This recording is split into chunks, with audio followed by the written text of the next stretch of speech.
welcome to another episode of Without Having Kicked the Ball with me, Will, or TubeMix Either Will Do. And joining me tonight, it may be Christmas, but it is a guy who doesn't like Christmas. It's Jordan the Grinch. Yes, hello. It is that festive period, and just before we head into what is the most hectic period of all time in the Premier League, we've got one more week of I think this is the last week, isn't it? If I'm not mistaken, of sort of normal fixtures I think before so, we yeah, before before the... we head into the Christmas/New Year chaos. Yeah, exactly. And Um, usually, of course, on Boxing Day, there'd be quite a few fixtures, but there's only the one fixture this year, yeah, which I luckily there's think still a is Manchester full United versus Newcastle, I think. still a full slate of the EFL, thank God.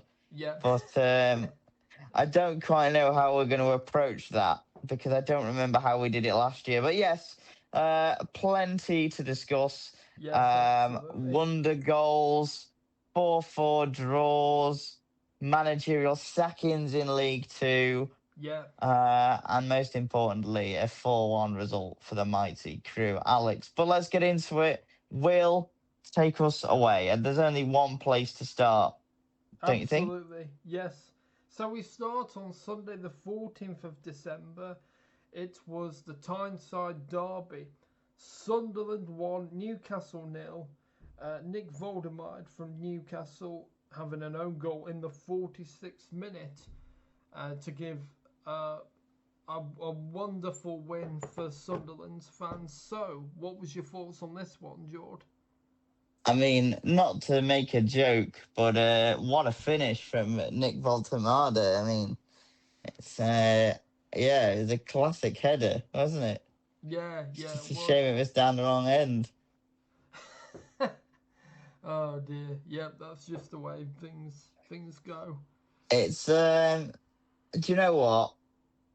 It could have gone either way. This I believe, but I think that one thing that we've seen with the Regis Labrie or Regis Labris, I don't know. I Le still don't Le know from last Le season. Lebris because he's French. I still don't know what's right and what's wrong because of last season, but Yeah, because every Lebris because yeah, if well, they're French generally, the yeah, every broadcaster is calling him something different, weren't they? Some call him Regis Labrie, some call him Regis Labris, some call him Regis Labrie.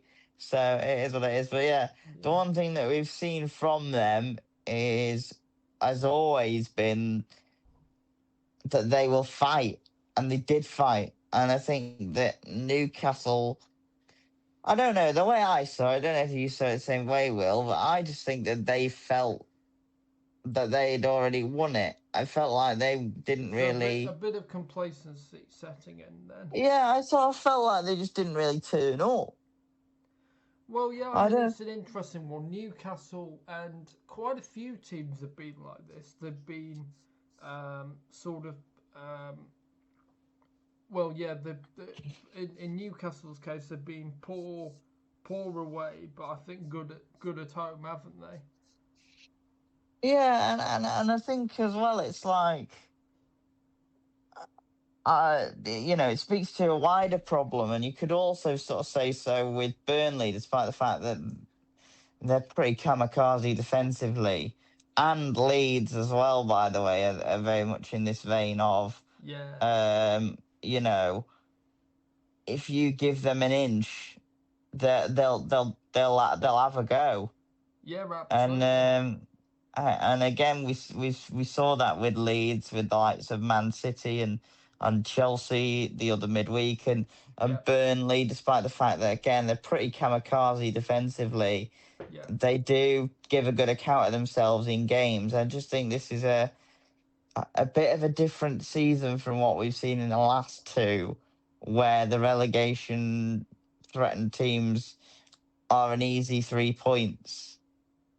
Um, yeah, yeah, I absolutely. don't Yeah, necessarily think that that was what this was from Newcastle. I just think that the big thing, of course, is they obviously lost Dan Burn through injury, yeah, and yeah. I mean, nasty, wasn't it? It was a ruptured lung and um, Yes, ribs, his ribs, and he punctured a That lung, was so it. he Yeah, might. yeah, it's ribs. Yeah, Yeah, he'll be out for a while, yeah, that's I'd nasty. I say. mean, he couldn't breathe apparently, or was struggling to breathe. Yeah, Yeah, it's obviously it's not ideal for Newcastle, and yeah, to me, I think he is the linchpin of that team. yeah. Well, and And he's so experienced, isn't he, Dan Burton as well? And you need that sort of experienced leader in yeah, there. it's the reason I say he's the linchpin of the team is obviously like he is from the area, like he's a northeast boy. Oh, I see. Yes. Okay. Yeah, I get And what you mean. you need those, don't you? You need those in your team, and Yeah, yeah, absolutely. Like West Ham had Mark Noble for many years as well, and yeah, yeah. So it's yeah. I think it was a deserved win, although it was very low margin, wasn't it? The obviously the only I think it was the only shot on target from Newcastle came right towards the end of the game from Wilson Isidore, well saved by Aaron Ramsdale, who obviously Nick Pope's injured. yes, But I will say because I'm a massive Aaron Ramsdale fan. yeah, I'm very pleased that he's getting some time in the team. yeah, yeah. I mean, he's a good goalkeeper, isn't he? Yeah, it really is a shame, and even with Southampton getting relegated last year, I don't think like he did his best and some of his Well, saves last exactly. I year. think with Southampton, the defense clearly wasn't up to it, were they? I want to ask you a question, and then I'll give my thoughts. Okay. Where do you think Newcastle rank in terms of um, teams in the Premier League currently in terms of how far they can go and Well, I where mean, they should be and obviously, what they're sorry, just to expand a little bit for you, just where they should be and what their expectations should be, and um yeah, just sort of general thoughts on Newcastle is what I want really. okay. Well, I think the general expectation on where they should be, and their fans would probably agree on this, is in the top four. Fighting for the Champions League. Um, I mean, obviously, we said on this show, and it was a massive, massive, and troublesome summer for Newcastle. I mean, uh, Eddie Howe must have been having a few restless nights over the Alexander Isak saga, and and I think it's and also the owner, no, the chief executive, that was right. Yeah, he had to step down. Yeah, And Darren Eales. yes, that's right. Yes, and it was just a completely. If it's madness off the pitch, then it's going to translate to on the pitch, really. And yeah, the club's been through so much upheaval that yeah, but yes, I mean that they should expect to finish in the Champions League places. That should be the target. I'm honestly not quite sure if they're gonna do it, and I think also the added, because they are playing in the Champions League, the you know playing in Europe and playing in the Premier League, it's grueling. It's a grueling schedule, and it might be getting to Newcastle. Yeah, it's a weird squad as well, isn't it, with Newcastle? Because it's Yes, it sort is. of the starting 11 is of that European chasing level. I do Yes. believe that. I think one of the weirdest things about Newcastle is they are the richest club in the world by a mile. Yeah, exactly, because of Um, the Saudi owners. but because of FFP Yes. and PSR and whatever, they actually can't really spend any of that money. No. Um, which is obviously, they had to sell Elliot Anderson to Forest, Nottingham etc. Forest. Yeah, exactly. Yeah, I asked the question because my like, I just find it really strange that Newcastle just they seem to do all right towards the end of the season, or they look all right one game, and then another game they look poor. I just felt like they were. I mean, it was a very heated game, Well, and of course, as a derby should be.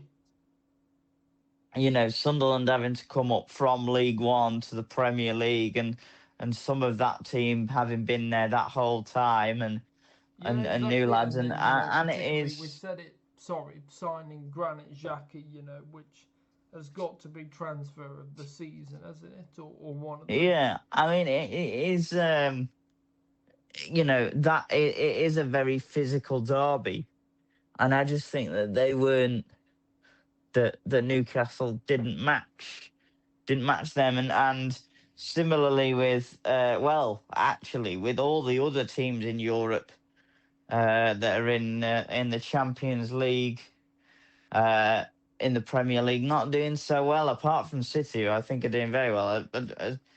I know that Chelsea and Newcastle are both in pretty precarious Yeah, yeah. I mean, it's weird, positions. and you know, I was reading an interview with Eddie Howe saying, you know, he doesn't know which Newcastle side are going to come out. Really, one minute they're playing brilliantly, and the next they just don't know quite what to do with themselves. Yeah, it's yeah, I Yeah, don't. they've got some ridiculous quality, haven't they? I think that that's always been part of the problem for Eddie Howe is that his 11 is exceptionally strong, Yeah, Bruno but Guimaraes, you know, is a great player. well, that midfield of Joe Linton, Tonali, um, Guimaraes, even Willock and Lewis Miley off the bench is a great midfield. Yes, yeah, absolutely. But it's more sort of defense. Like for instance, Dan Burn came off for Fabian Schär, who I've always thought Yes, was a pretty decent defender. yeah. But he was a bit lucky to not get himself in a bit of trouble because he was quite feisty after he came on. So Well, it usually is, isn't it, with him? Right. absolutely. So Any more to add? um, I was just gonna say, what about what about Sunderland? Because I think we had a conversation in the last show, and you still felt that the three that had come up from the championship were the three most likely to be That in would come trouble, down. Yeah. which I think is crazy with Sunderland as they are. Well, do you So know, I just I wondered too, whether you'd changed your mind. I have. I think Sunderland. I think. Oh yeah, they're definitely not going to go down. It would be a remarkable collapse for them to do so. I think they've got a really good squad, good mix of experience, people who've done have been there before, and some youth as well, which is what you need in a team. Apart from Wolves, I don't know who's going to go down. No, because I know Burnley are 6 points adrift, but I still feel, But then I don't know. You know, Burnley are showing a bit of okay. yeah. They're not good defensively, but they Do you do know what have I that find fighting quite weird spirit. about Burnley? They're a bit like they're a bit like United under Ollie. They need a goal. They need a goal against them, and then they wake up, Yeah, exactly. and then they see like you watch highlights of Burnley. And I Yeah, don't ever feel like they were battered, but um, yeah, I don't know. It's interesting, but yeah, Sunderland. I think it's a great story, isn't it? it is brilliant to come from League One, and you know, prior to this, obviously they've been away from the Premier League for quite a long time. You know, I think it was Sam Allardyce, wasn't he, the last Premier League manager? I think. David Moyes. Oh, David Moyes. Oh, that was right. Yes, sorry. Yes, David Moyes. Yes. Um, and yeah, so yeah, pretty amazing to. And Reggie Labrie has never managed in the Premier League before, and it seems like he's been it seems like he's been here for years. He's taken to it, hasn't he? Yes, he has. That's what Yeah. I liked about him last season, I sort of like obviously we don't go as in depth on the EFL as we do the Premier League, but we had plenty of conversations last season about uh, Reggie Ribery and the team, and Yeah. it was one of them. Like even no matter what, one of the most like it was an absolute upset for Sheffield United to not get promoted, and Yeah, yeah. Well, I mean, I remember when you were telling. I remember when you asked me, to make a prediction, or some. It was one of you, and I thought we all thought it was going to be Sheffield United. They've been there. They've done that. Chris Wilder has as well, and yeah, that's right. I forgot that yeah, we did a little mid-season predictions yeah. thing. Are we So gonna do that again this year? That'd be good. yeah, yeah, yeah. I think so. Yeah. Because it'd be interesting to go back and see, because we did for all leagues, didn't we? So we even did Oh, who we that's thought would right. go Yeah, into yeah, Europe and yeah. all That's that. right. But yeah, it's great to have the Tyne-Wear derby back as well. By the way, Yeah, well, it's a it's been special ages, fixture. isn't it? It's a special fixture, and it's a new generation of players that are going to understand that, because the Yeah, yeah, last exactly. the last couple of generations haven't of obviously that hatred between the two clubs is still there, but they've never really got to witness it. No. Um, so yeah, it's special. Yeah, which is what you want at a derby with plenty of fight in it. Yeah. Right. Anything more, or are we ready to move on? No, I think I'm good. I'll let you lead with your thoughts first on this next one. Okay, right, yeah. So we move on to Arsenal 2, Wolves 1. Bit of a bizarre game. We were talking about Wolves earlier. Sam Johnston with an own goal in the 70th minute, and then Mosquera with an own goal in the 94th minute. So two own goals, and then oh blimey, Arcadere. Have I got that? A Roccadere or something like that, A isn't it? Roccadere, It's right? Okay, I we'll go don't with know that one. whether I pronounced that correctly, but Okay, yeah. We'll go with that. A Roccadere. even then you've said it wrong. A Roccadere. It doesn't matter. No, I'm so sorry. Assisted by Mane. Well, this was a pretty bizarre game. I honestly thought, and a lot of people probably, that Arsenal would absolutely thrash Wolves. I thought it was going to be a 4-0 win or something like that.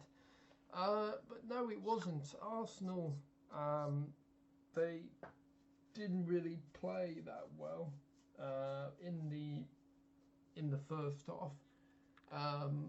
But sort of, I think in the second half, they sort of Arteta, obviously said some words to them, and yeah, they came out a bit more fighting about them,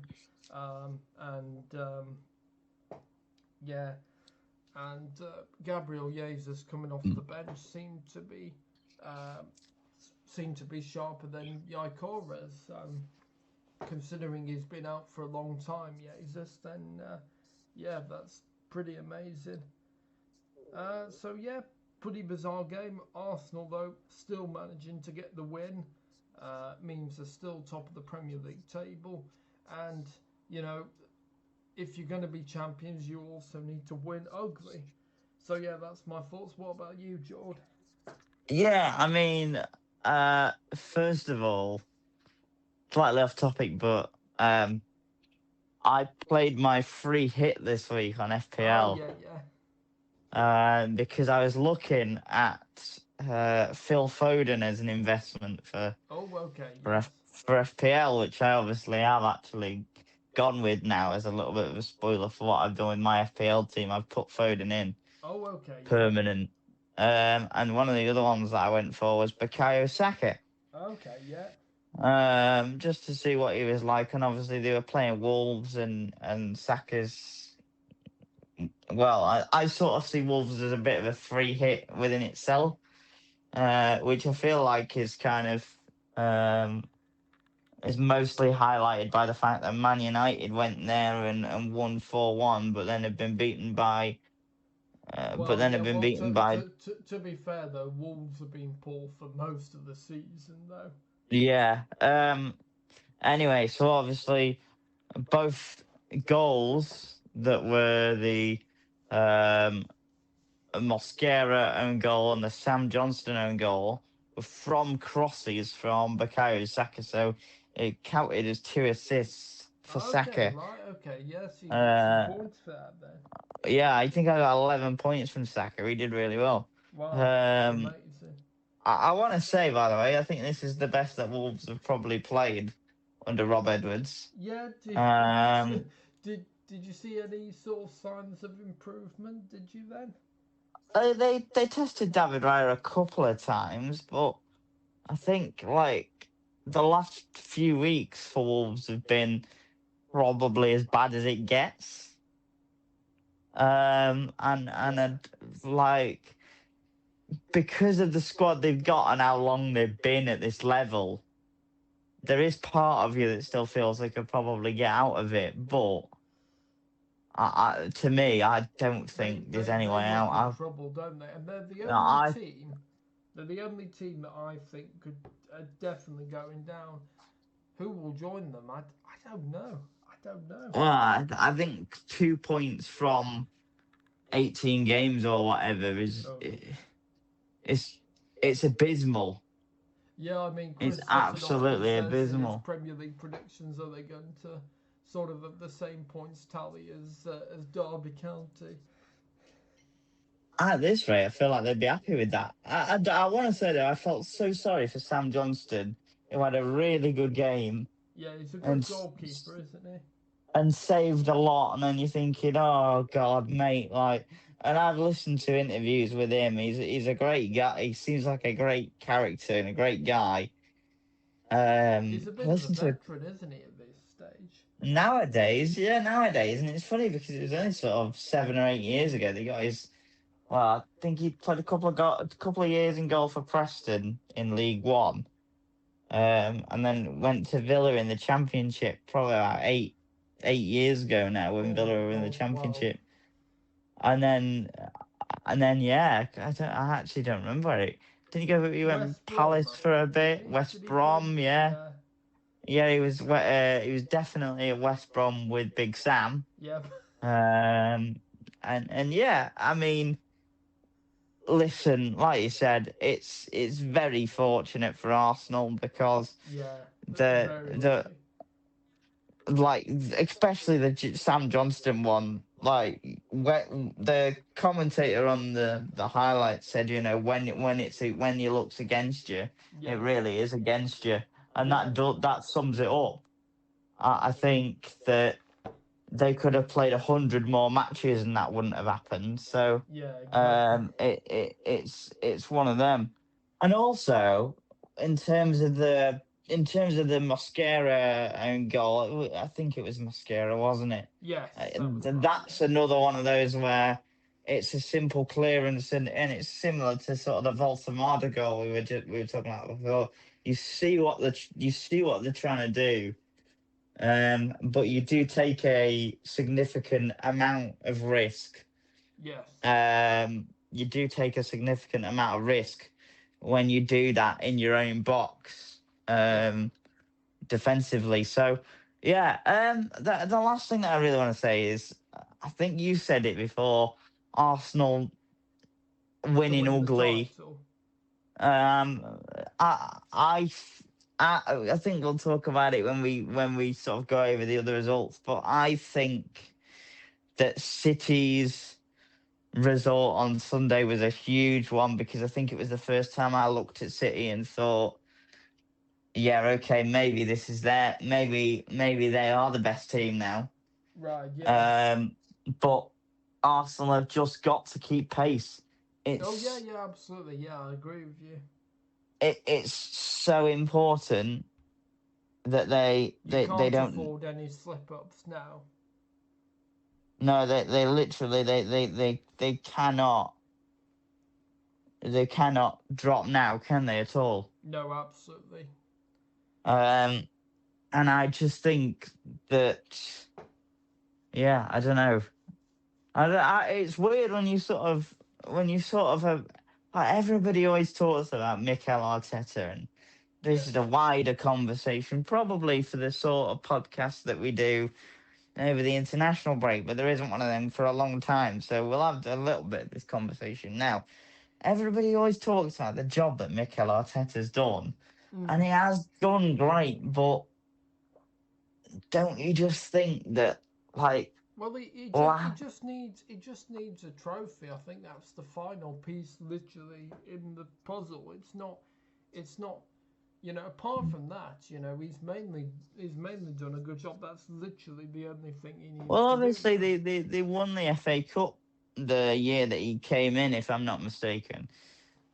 Yeah, I Yeah, they think definitely yeah, did 'cause he win it. came I in remember it. 2019. He It did. was Chelsea. It was Aubameyang scored. Aubameyang scored for them, and Pulisic scored for us. I can't remember who scored the winner.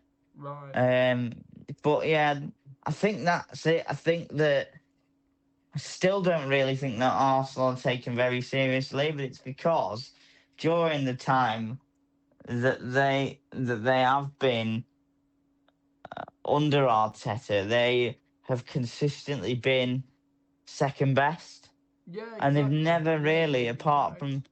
apart from the first year when they won the FA Cup, they've Yeah. never really looked that threatening in the cups either.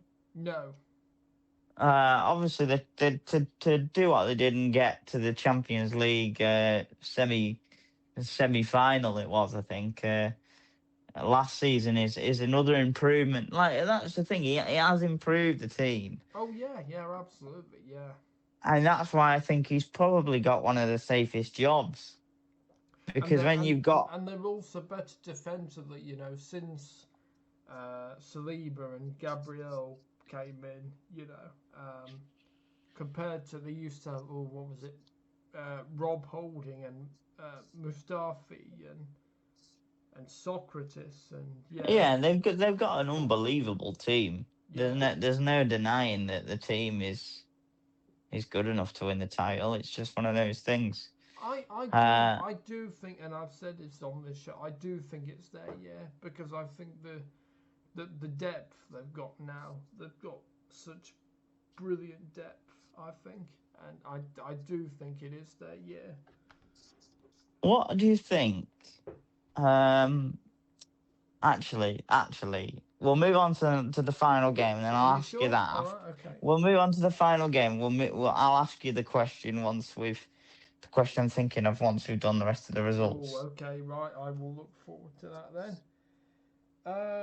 So the next game is well, it was a cracker.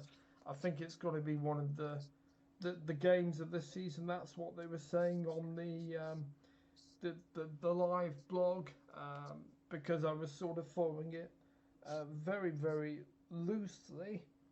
Um, yep, and it was Manchester United 4, Bournemouth 4. Yes, you heard me right. Monday the 15th of December. Amad Diallo in the 13th minute. Casemiro in the 4th minute added on to the 45. Uh, oh yeah, assisted by Bruno Fernandes. Bruno Fernandes in the 77th minute. And Matthias Cunha in the 79th minute. For Bournemouth, Semenyo in the 40th minute, assisted by Adam Smith. Evil Nielsen in the 46th minute, assisted by Marcus Tavernier. Tavernier in the 52nd minute.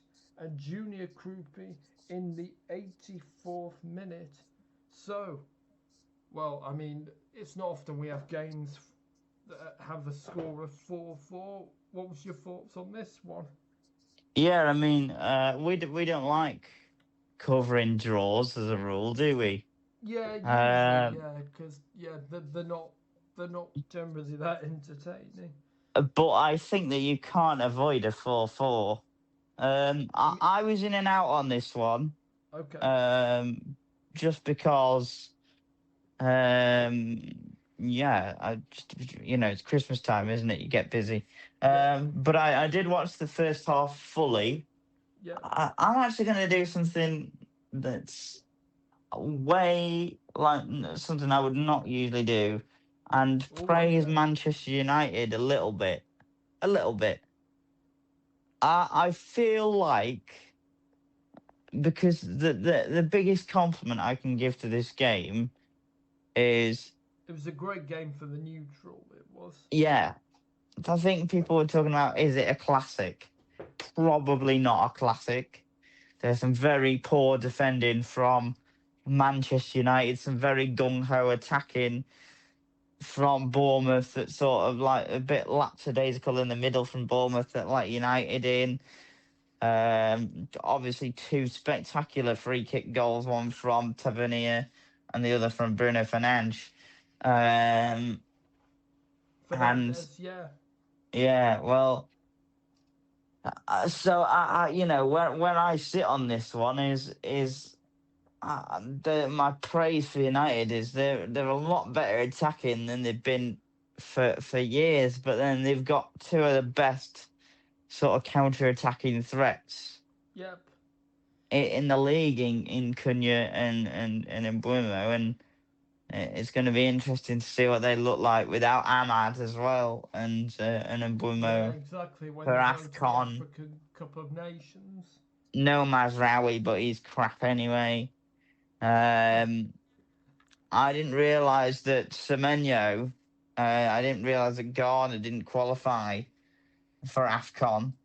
So Oh right, okay. um, Bournemouth don't know will be whether quite happy about that then to not lose Semenyo because he's a I don't know brilliant player. whether I took him out of my team or I put him on the bench. I can't remember, but yeah, um, not great defensively from Bournemouth for United's opener. Ahmad just able to nod a ball home from about 2 yards, maybe even less than that, Yeah, and then it's 1-0. Then Semenyo with a good bit of solo running, again non-existent defending from United. It's 1-1. Poor from Bournemouth at a corner lets Casemiro in 2-1, and then within 90 seconds of the restart, it's 2-2. Even Nielsen scores what is only his second goal this season, I think. wow. And then it's 3-2 thanks to a brilliant goal from Tavernier, although you question the goalkeeper a little bit, and that's the first time we've really said that about Senna Lamans. Yeah. Yeah, because Three genuinely done three. a good job, hasn't he? Yeah, I think he's been decent. Although they do like to mention a lot, don't they, the pundits and the commentators, that he's only kept one clean sheet or something like that. But Ah, it's well, yeah. I genuinely don't feel like that's very much of his fault. Well, no, because I mean, obviously, it's the defenders, isn't it? Really? I think that you can. I've always been, and you'll remember this from I think when we first did the football show, and then when we did it this last time. Yeah. I never was that much of a fan of David Raya. Yes. I always felt like the problem with David Raya was, or the thing about David Raya was, that he was not overall a better goalkeeper than Ramsdale, but Yeah. I think that Raya had a more mature Arsenal defence in front of him Yes. than what Ramsdale did. Yes, that's a However, good point. I think you can't complain with what Ramsdale's done. Obviously, that's not well, neither Ramsdale or Raya. I mean, they've both done pretty decently. Yeah, exactly. I Def- mean, Raya did Um, brilliantly for Brentford as well. So I, I just think that it's a bit of a difficult. It's one of those where if you look better as a goalkeeper sometimes when you only face one or two shots per game, and yes. you're a decent goalkeeper. That's why a lot of the relegated teams or a lot of the teams that don't do well, Yeah, the first person to go in their team is usually the goalkeeper. yeah, yeah. Such as with Southampton and Ramsdale. Yes. Um, Yeah, yeah. but yeah, a crazy game of two teams that are, in my opinion, and again, I think this is generous to United, of that same level of just like in and around the European places. Yeah, I mean, I would probably agree with you that. Yeah, I mean, Bournemouth. I don't know. They've slightly they've sort of ran out of steam, haven't they? At the moment, slightly a little bit. This. Well, the thing is that they're in 15th, and it felt like a game between two teams of a similar level, and Manchester United are in 8th. Yeah. So, and I think that Bournemouth are in a bit of a false position because they have faced some tough teams. Yeah. Yeah. They've I played also agree with Chelsea you with that. already. They played, um, I'm sure they've played Arsenal and City already. So, um, Yes. Yeah. Yeah. it just puts you in a bit of a position. What do you think about the what was said by Bruno Fernandes Oh, I read following the about this. game? Yeah, that the club wanted him to leave, and then, but And yeah, the club also, what do refused. you think about? Well, there's two things. What do you think about one, Bruno Fernandes coming out and saying what he did after the game, and then secondly, what do you think about Kobe Mainoo's brother, who is pictured Oh at yes, he wore what Old was it? He wore a Trafford? free Kobe Manu T-shirt or And something. that's right, a T-shirt that read "Free Kobe Mainu." I first of all, when you've come off the back of a game, it's not the right time to be, sort of, hitting out at the club, throwing your Completely toys out the agree. pram. It's just not right. And it's quite it's Fernandez is obviously a very emotional guy, um, but yeah, it just not the right time really. And I also think Kobe Manu, what was it, his brother, It was his brother, his yeah. brother. I also think doing that is just gonna make the tension, and there's already clearly a bit of tension there, unease at the club. I think really you're just throwing more you you you're throwing more on the fire really, and yeah, I mean it's interesting. I also read the gossip columns on the BBC Sport website. I don't know if you do, um, and Occasionally, yeah. yeah, and apparently United are blocking the potential exit of Kobe Mainu in January, and I'm like, but what is this? He's not playing. You can't. You're blocking a player who's not getting in the team. And yeah, I suppose I get the reasons, with Ahmad and Mbuemo, then I guess they want to keep Mainu. Partly because, he may be needed in the second half of the season. And also apparently that if he does go, they'll need to spend a lot of money to, find his replacement. Um, but yeah, I mean Bruno Fernandes, what he did, it's just not the time and place to do that really.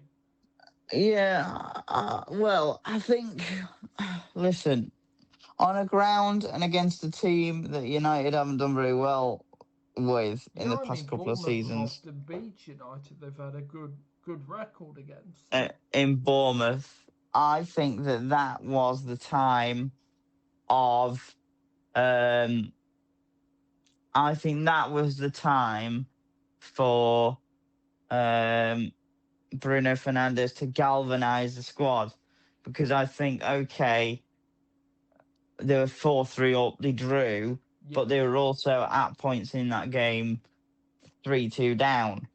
yeah, exactly. But then you could also say they were 2-1 up. It's a bit weird. I still think that is an okay result for United. I don't think that the way that it's happened is good, because I think that they should have been able to have closed the game out from Yeah, that point. absolutely. I agree with you.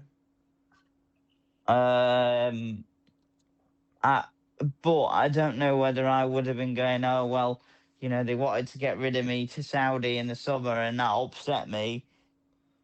Listen, mate, you just, what did he get? A goal and an assist, I think it was.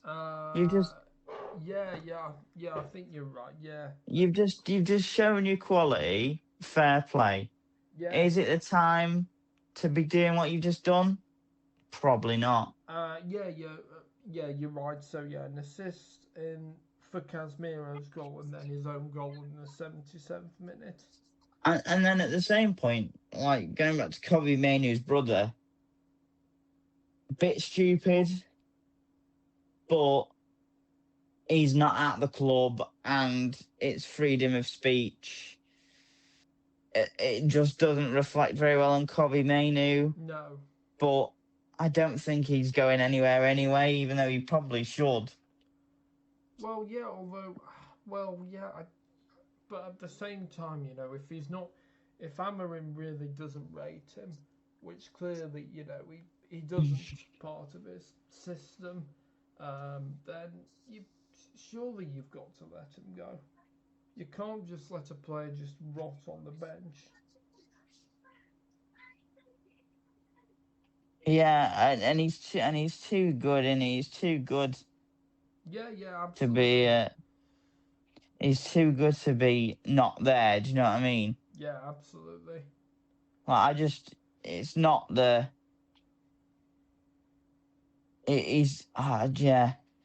It's not a good move, and like you'll know from there's all sorts of different examples across football. Mm. The longer that you're not playing, the more forgotten you become. Yeah, exactly. You become, this is such an overused phrase, but yesterday's man, you know. And he is a talented boy who deserves, who deserves to play. So it is very difficult for sure. Yes, it is difficult. So yeah, I don't. I feel like we haven't talked that much about Bournemouth, but the best thing that I can probably say is that they looked they didn't, although they got a goal against United, they, for large swathes of the game, I don't think, especially, or at least the first half, which I obviously was watching live, they didn't look great. Well, So to they obviously started really well, and they seem to have slightly. I don't know what's sort of. They're slightly not the same level. yeah, I think, yeah, I don't know, because it is quite weird, because obviously, like I said, like they are in 15th, or they were in 15th. I don't know whether they still are. I'll check the table. Um, which makes They you wonder are in the 13th. Yeah. 13th, yeah. So it's crazy how bad Spurs have been, and Spurs are above Bournemouth. Yeah. Although Um, Tottenham bizarrely seem to be doing better away than at home, I think, which is really, uh, really crazy. It's sort of illogical, isn't it? You're doing better away than at your own stadium, but yeah, well, yeah, who knows why? yeah. I think that there's a lot of work to be done in January, which is what I am going to ask you when we go through the results. Okay, yeah. So to be honest, I think it's quite hard to talk about a draw. I always have, even a 4-4 draw. I think it's quite You know, hard to talk about. I agree with you. It is quite hard, isn't it? Yeah, because yeah, And I think as well, when because it is, again, I can't help but see positives for United, and I think that's just like to see the game out like they did and drop points is not good, but like it's not. But you sort of get used to United being so poor that even though they are still poor, like at least they're scoring goals. At least they're not Well, yeah, absolutely yeah, yeah, getting exactly. I mean, yeah. getting battered all the time anymore. I mean, to be fair, if I was a fan, any team that ends up with a 4-4 draw, that is pretty amazing. I've got my money's worth, right? Yep. Had a great game of football. Time to head home on the train. So, yeah. Yeah, definitely. I mean, Old Trafford's it's no thingy to get a draw at Old Trafford, is it? Yeah, exactly. So yeah, Anyway, crazy. Will, are you ready to wrap up the rest of the Premier League results? I'm gonna hand that over to you actually, if that's okay. Yeah, that's fine. I'll do that for you All if right, you. yeah. And he hasn't checked these results twice, but here's Jordan with this week's results. That's right. Let's go. And as usual, obviously, we'll start with the Premier League, and that started on Saturday, 3 o'clock. I do like an early game. It's always a shame when there's no early game. And the 3 o'clock kickoff were Chelsea versus Everton, where Cole Palmer got his first goal since injury, and Yeah, I Malo tell you what, Gusto also scored. it's a good goal, wasn't it? Yeah. Well, it's classic Cole Palmer. It's what we've grown accustomed to with him, isn't it? Oh, Really? by the way, talking of Cole Palmer, I do have something I've got to get off my chest. Have you heard that Cole Palmer is trademarking Cold Palmer? Yes, might as well. It'll make him loads of money. Pathetic, absolute entitled twat. It's like Mariah Carey trademarking the Queen of Christmas. It's an opinion. It's ridiculous. You idiot. Well, what would you rather? Well, if you can make money off a brand, Will, you might as well. Well, no. I think they're entitled twats. It's a nickname. It's an opinion. Come on. I don't have any respect for anybody who trademarks themselves. Literally puts it into literal paper. Yeah. Oh, No, I don't think it's terrible, to be honest with you. Right, okay. Never mind.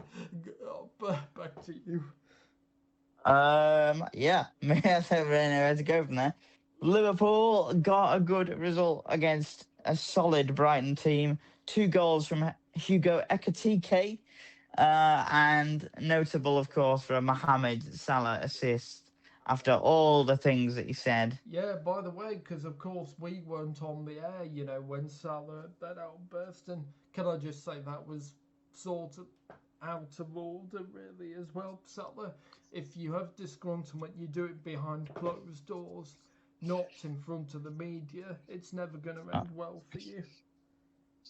It's pretty crazy that, like, it's pretty crazy that players think that this is acceptable in the modern era. Yeah, in Sir Alex's day, could you imagine, he'd be, or, Wenger, or, if you did that in front of the media, you'd be out the door. She would have been, well, he would have been, sorry, she would have been. He would have been furious. Or Brian Clough. I mean, I can imagine he absolutely wouldn't be having it. Well, they just would have dealt with it, wouldn't they? That's the difference. Yeah. But yeah, no, great to see Salah back amongst the goals and assists. Hugo Ekitike is fantastic. And Salah's going off to AFCON now, so... Yeah, can I just ask you, do you think that Salah, do you think he will leave Liverpool? I think it's quite highly likely. Fulham and Burnley played out a interesting result at Turf Moor. First of all, the opening goal from Emile Smith-Rowe, poor defending from Burnley from a corner. Then Leslie Ugochukwu opened his account for Burnley to make it 1-1. Calvin Bassey and the man of the moment, Harry Wilson, then made it 3-1 before Son for Burnley made it 3-2. And then, as we said, Arsenal and Wolves finished 2-1. Goals from Sam Johnston, own goal, and Mosquera, own goal, and Toko Arocadere for Wolves. Moving on into Sunday's games, and Crystal Palace were well beaten despite having quite a lot of chances against Man City. 2 for Erling Haaland and 1 for the man on fire, Phil Foden.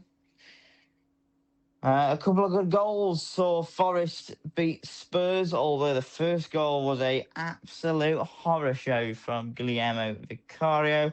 Hudson-Odoi with 2 and Sangare with 1. As we mentioned, the Tango derby was decided by Nick Voltemada owned goal, so we won't go too much into that. West Ham and Villa with another entertaining game, starting off in the first minute when Matheus Fernandes robbed, I think it was Matty Cash, and slotted in to make it 1-0. 8 minutes later, Kostas Mavropanos scored an own goal to make it 1-1.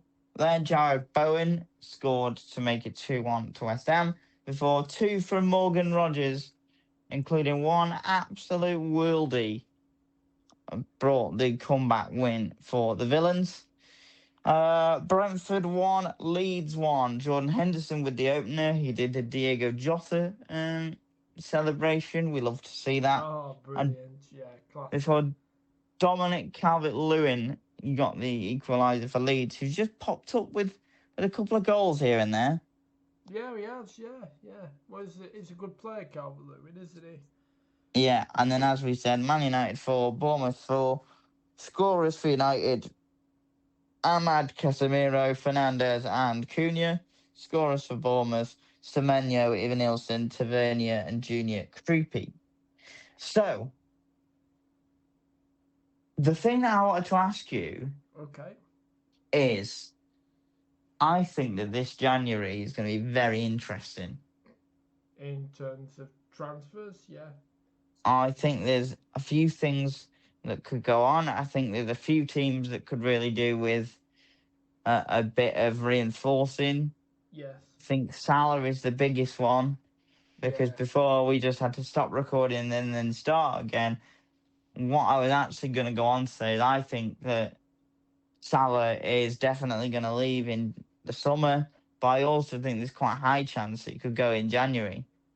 Yeah, I mean, to me, I don't think it's very hard to see a way back for him, is there, at Liverpool, especially the public nature.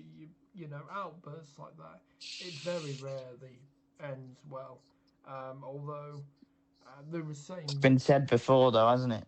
well, about actually, him and actually, you know, they were saying, and I think Rooney was on Match of the Day, I think. Yeah, and he explained, you know, that he, you know, managed to get himself back into the United team as well. So yeah, we'll see, but yeah, it is going to be interesting. It's getting up to our favourite time of the year in that regard, isn't it? Really? Yeah. Will Mark Gay go? I think that's the big one for me. In January, you think? Well, I'm asking you. Do you think Mark Gay will go in January? Not in January. No, you don't think so. Even though not for me personally. Even though that would mean they'd lose him on a free in the summer.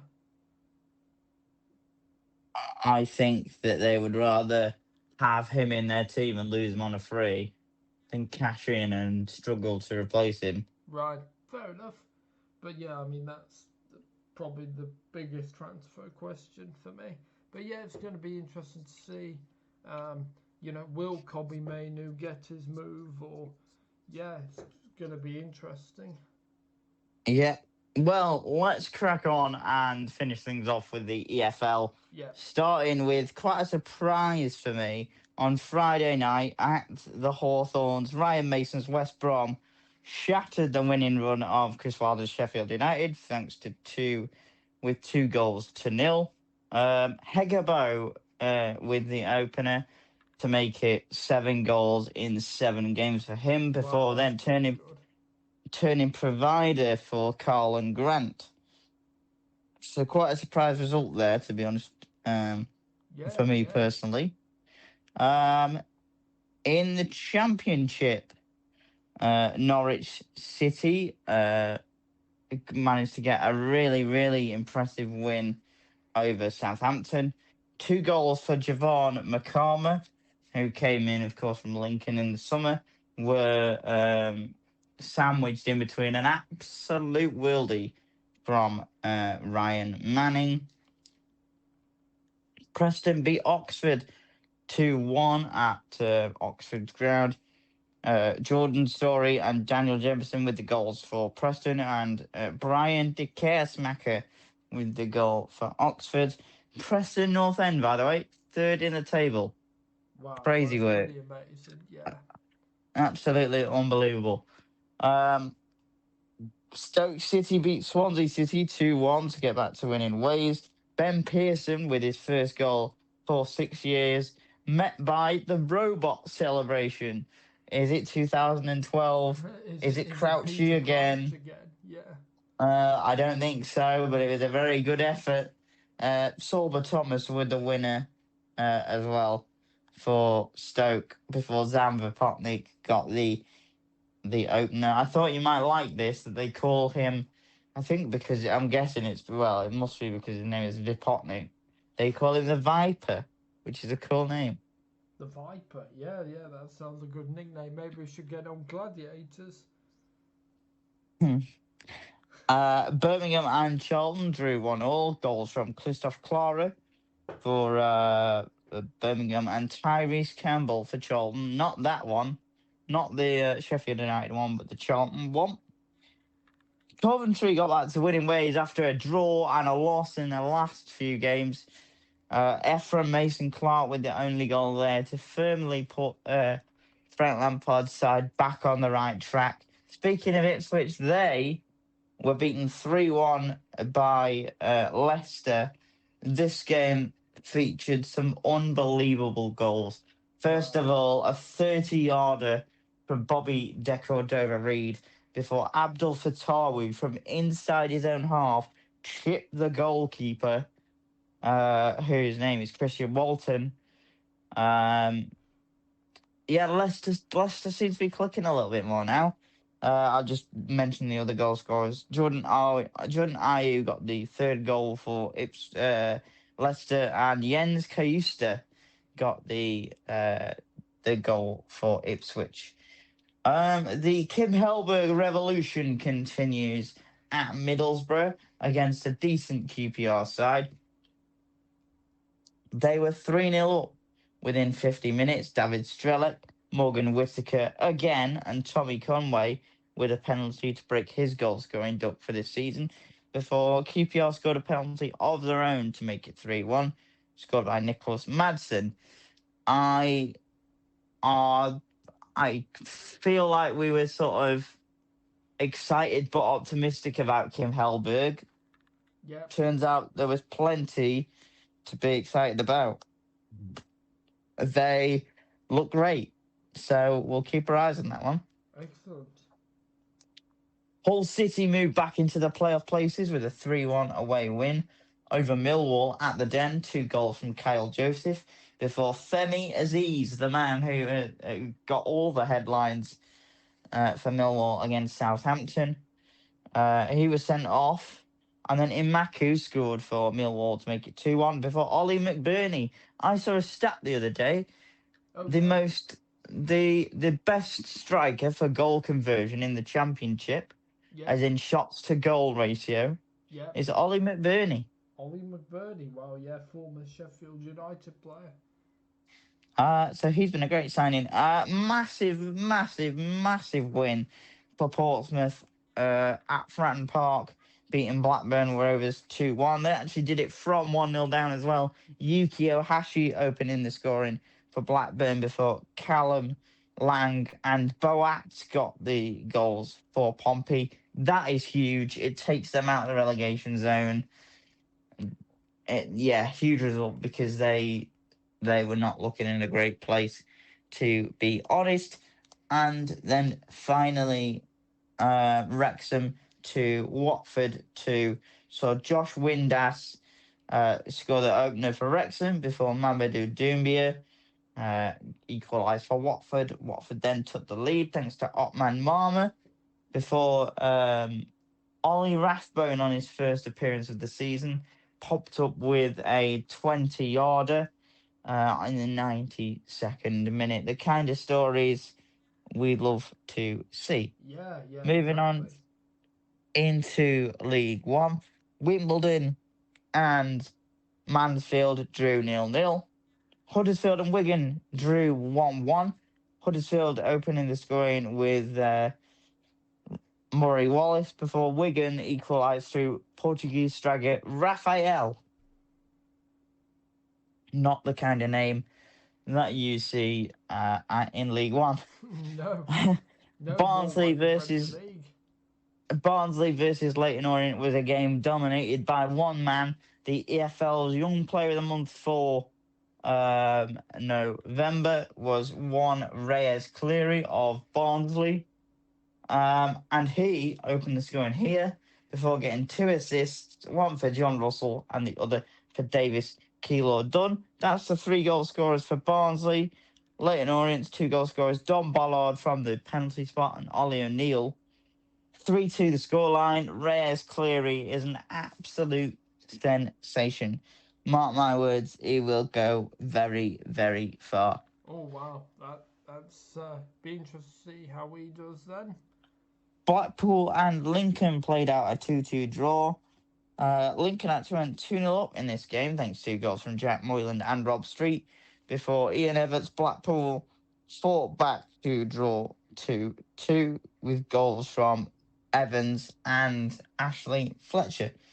Also fighting back from losing, or you definitely call 2-0 down losing, but yeah, anyway.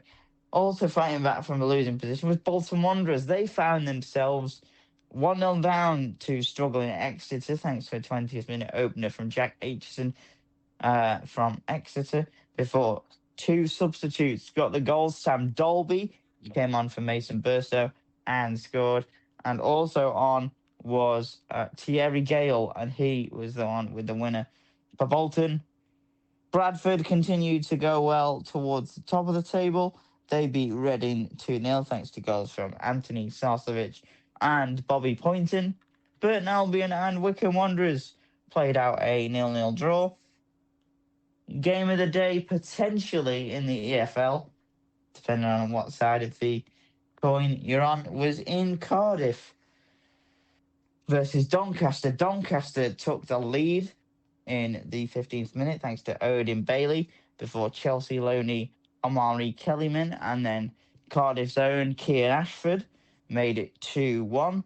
Then it was 2-2 thanks to Brandon Hanlon. Then 3-2 to Cardiff thanks to Youssef Salek. Then 3-3 again. Sorry, not 3-3 again. 3-3 thanks to Harry Clifton before Cardiff left back Joel Bagan pops up in an unlikely position to bag the winner in the 99th minute for 4-3. Oh wow, that's amazing. Unbelievable game. Yeah. Luton and Port Vale drew 2-2. Cohen Bramall has scored quite a few free kicks this season. He's added another one here. Unbelievable strike for 1-0 to Luton. And then Ben Wayne equalised for the Vale. Port Vale fans, it's safe to come out. You don't have to worry about Sam Taylor's booing. Before Devante Cole put the Vale in front. Mads Anderson, who crazily 2 seasons ago, of course, was one of Luton's signings when they went up to the Premier League, and now he's playing in League One. He got the equaliser here. Very inconsistent, I feel. Jack Wilshere's Luton's side, but there we go. Well, he's Um, still quite young though, isn't he? And he's quite inexperienced as a manager as well. So there are going to yeah, be it's a bumps in the road. Yeah, and it's a difficult job to take on as well, of course. Also, Peterborough and Northampton played against each other. It was quite difficult for Northampton, to be honest. Within 10 minutes, they'd had Jack Perkins sent off with a straight red card. Then Harry Leonard popped up with two goals, one in the first minute of stoppage time in the first half, and then again in the 48th minute. Tom Eves with a consolation in the 69th minute for Northampton. So 2-1, it finished there. Plymouth are on a little bit of a mini revival. They've gone back to back with victories, this time against Rotherham at home park. Joe Rawls with the goal there. Excuse me.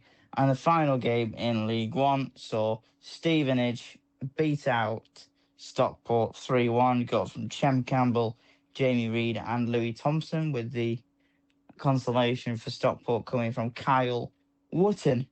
Nearly there, Will. Yep. Jesus Christ. Nearly there. In League Two, saw a derby that actually held a lot of significance. It was Bristol Rovers versus Swindon. And Swindon were 3-0 up within 33 minutes. A screamer from Joe Snowden. Also goals from Ollie Clark and Aaron Drinan. 3 minutes after the third goal, which was scored in the 33rd minute, so the 36th minute, Oh right, yeah. Camille Lopata was sent off, straight red card. Aaron Drinan also sent off in that game for 2 yellow cards. That Wow, meant yeah, that it was a Bristol fighting game. Rovers had lost 10 in a row, and they therefore sacked Darrell Clark. It has not worked out at all there. His replacement, a very, very different looking Steve Evans.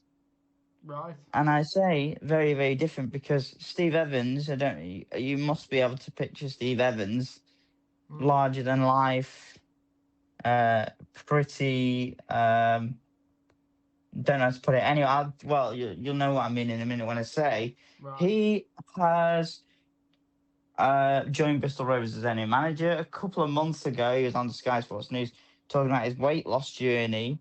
He'd lost something ridiculous, like 5 stone. Whoa. He looks like a completely different guy. It's quite remarkable. Wow. Yeah, that is pretty amazing. Steve Evans is a great appointment. Steve Evans is a manager that's done pretty good jobs in most places. His previous job at Rotherham just didn't work at all. But of Which course, sometimes that's the way it goes. he was the one that masterminded the Stevenage into League One scenario, and then obviously Stevenage from there have gone on to be a League One playoff team at the moment. Brilliant. So we'll see. Their first game, Bristol Rovers under Steve Evans, for Alexandra on Friday. So we shall see. We shall see. Another 4-3 here in League Two this time. Salford versus Colchester. I'm just going to go with the goal scorers instead of taking you through Okay, that's fine. the goal by goal scenario.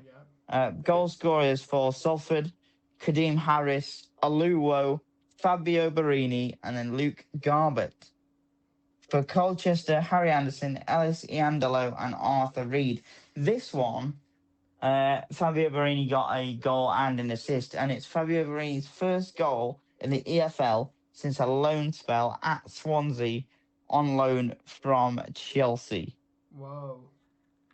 So how about that for a stat? Yeah, it's a good start. I can tell you like that one. Yep. I can tell you like that one.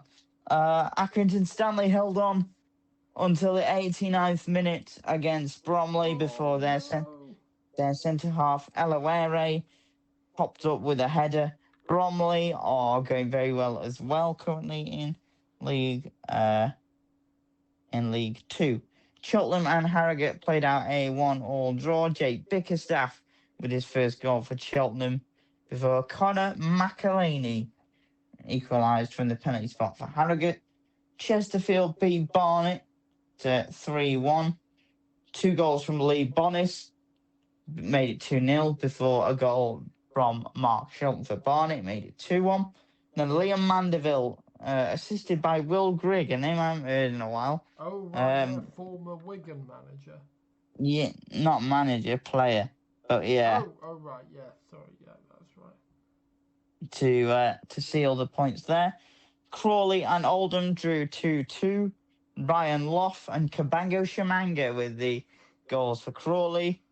And then it was a goal and an assist for the manager's son, Michael Mellon, with a goal and then an assist for Jake Stevens, 2-2 there. Barrow sacked their manager, Andy Wingate, and we didn't get to talk about that last week. Currently, unless something's changed while we're recording, their current manager is the interim Neil MacDonald, who has been around coaching for quite a while. He managed to mastermind them a point against Gillingham from being 2-0 down. 2-0 thanks to 2 goals in 3 minutes, a Jack Earing own goal, and then a goal from former Crewe loanee Aaron Rowe, a name I haven't heard in ages. Put Gillingham 2-0 up at half-time before 2 goals from Josh Gordon meant that Neil MacDonald's interim charges came away with a point. And it was a great win away at Grimsby for Notts County, who had Matt Dennis and Alassana Jatta to thanks for that victory. MK Dons and Cambridge drew 1-1. Callum Patterson cancelled out by Sully Kai for Cambridge. Yeah. After a credible draw against Crewe Alex on Wednesday night, Newport were not able to capitalise up against Fleetwood. They scored 2 goals in 6 minutes. Finn Potter with the first goal for Fleetwood before Ryan Graydon with the second. Spellman sent off for Newport as well. A little bit of a quirk here. Okay. Crewe visited Tranmere, a ground where we haven't been very successful. All 5 goal scorers were Crewe players. Wow. The score was 4-1. So how does that work? Oh, I'm guessing one of them was a former Crewe player. No, incorrect. So we'll go through the goals before I tell you. Okay. 2 fantastic goals from the Colonel, Max Sanders, aka the Colonel. One, a ball laid back to him on the edge of the box, fired in, and the second one, a really clever free kick routine, placed, whipped beautifully into the top corner. Then Emre Tezgel, who in my opinion was robbed of Young Player of the Month, with a goal before Tommy O'Reilly, the Aston Villa loanee, doing what he does best, putting inside and finding the corner. The reason that all 5 goal scorers were Crewe players is because the Tranmere goal came from an own goal. James Connolly with an unbelievable header. James Connolly with a crazy header into the back of his own net. And finally, Walsall and Shrewsbury finished 1-1. Daniel Carnu within 3 minutes before Tom Anderson with the equaliser for Shrewsbury. I will just check to make sure. In fact, it's a good job I've done that because I've just remembered that there was actually a EFL game. It was on Monday night, right, and it was Sheffield Wednesday hosting Derby, and they were pretty well beaten here. 2 from Patrick Ajamang and the first championship goal from Liam Thompson piled on the pressure and the pain for Sheffield Wednesday fans. Of course, sorted out. they were docked a another 6 points as well, which I did hear when we last recorded, but I hadn't seen it anywhere that was like reputable. Right. Hence why I didn't bring it up. So yeah, Sheffield Wednesday dropped another 6 points.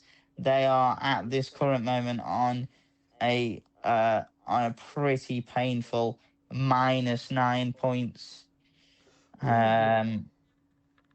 To get out of that, they would have to be They would have to upper have a mid. really, really remarkable turnaround. Well, from this point, they would need upper mid table to playoff chasing form, and I just don't think it's possible. No. Although I did see the other day, and I quite like this one, that they signed Nathan Redmond.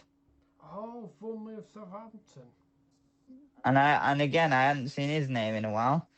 So no, I thought he retired, to be honest with you.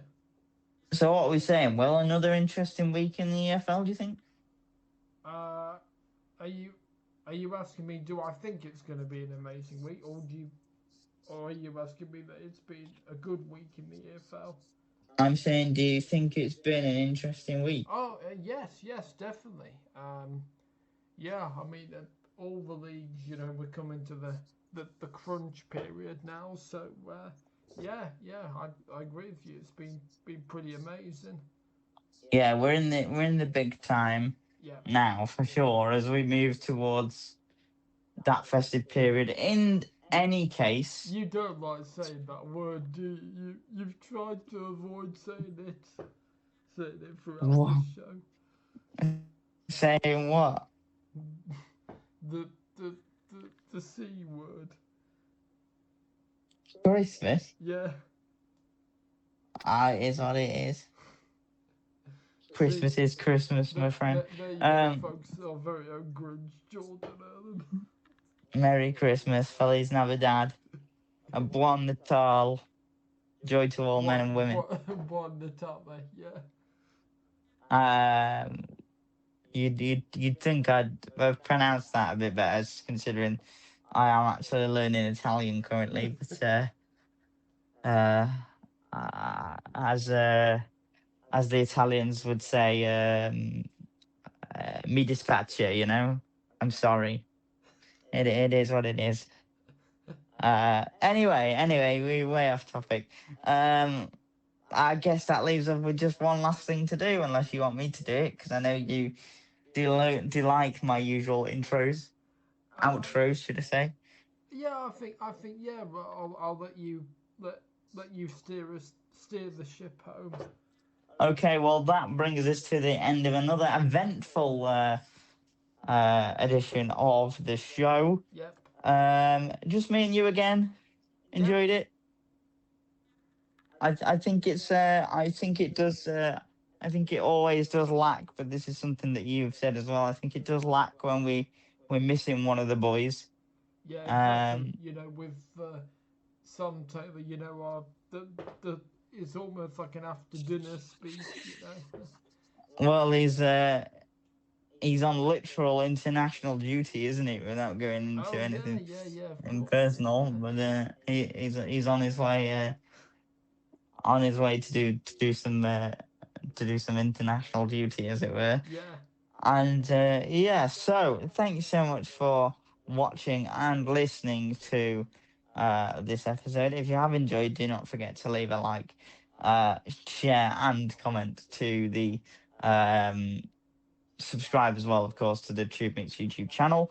Will, it's been emotional as always.